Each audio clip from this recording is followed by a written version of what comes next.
Make it up for Rory Scammell! Hello, I'm going to come down a little bit here because I'm a tall bastard and my head clips the ceiling. Can I see that monitor? Yes, hello, there's my name. Right, so my first talk is called Two Fingers. The history of the English longbow. Basically, most of you will be familiar with this, okay? You see that? Yep, 2 fingers. Where does this gesture come from? Well, apparently it's from the archers of the 100 Years' War, the English archers, giving 2 fingers up to the French knights, saying, these are our bow fingers, these will be what we defeat you with. Well, actually, no, I can tell you from experience, you cannot draw an English longbow with 2 fingers. So at this point, I think it's fair that I introduce you to my little friend, so bear with me. This is an English longbow. This is a wonderful it's a wonderful tool if you want to kill people. So anyway, the English longbow appeared, oh God, I got to read the numbers there. Late 13th century. It came in the late 13th century. Actually, it should be mid-13th century. But the English longbow is a wonderful, wonderful weapon system. It is essentially a piece of wood and a string. That's it.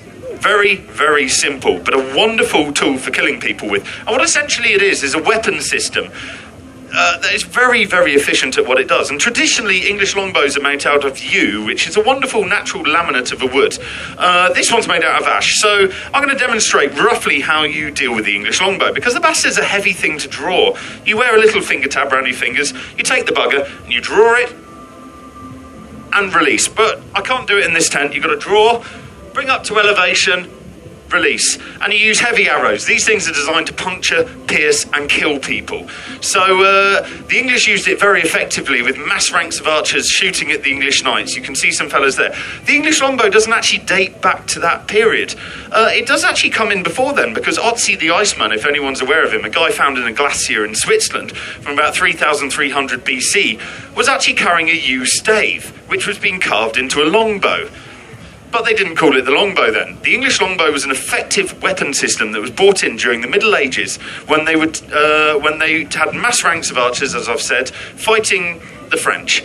And it was really, really effective. They used it in the Battle of Agincourt, which was the first slide there, and then they used it in the Battle of Crécy. And essentially it did a fucking good job at defeating the French because it could pierce through the armour. Armour at the time wasn't that developed. Most people wore chainmail as pictured on the left, and on the right hand side we have a more developed form of armour. The only thing is, as the armour developed, so did the arrows, because we wanted to get more hitting power. So come on, slide. So the next slide shows plenty of arrow types. Number 1 is a fire basket. I've got one of those, they're lovely. You can shoot flaming arrows, and I think it's number 16, the very long thin one, is called a bodkin point. These are designed for piercing through armour, and they can actually get about 1 inch or 2 penetration. Now a couple of those in you isn't going to do you much good, so armour developed and tried to get around this. So the Italians made even more effective armour, like the tank shown, which has plates of armour that are at an angle. It would deflect the arrow before it could pierce through.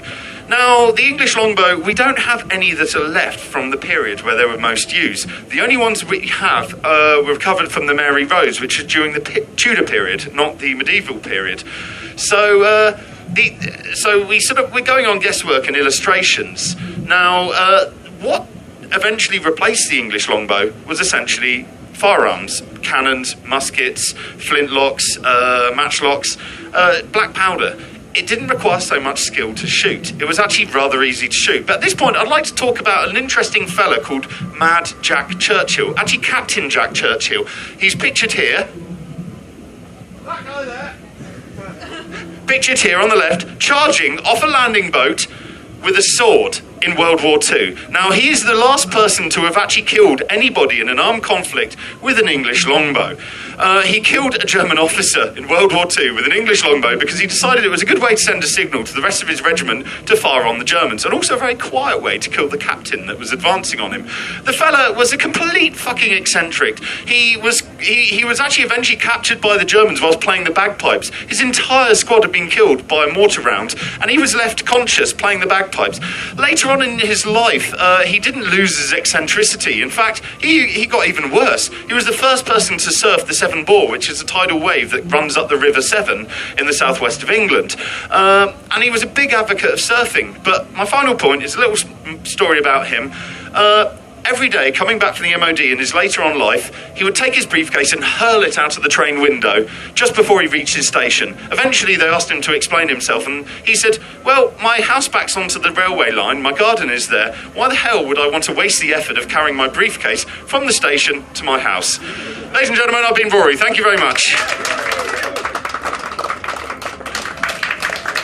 Rory Scammell, ladies and gentlemen. There we go. So I had to disarm his longbow.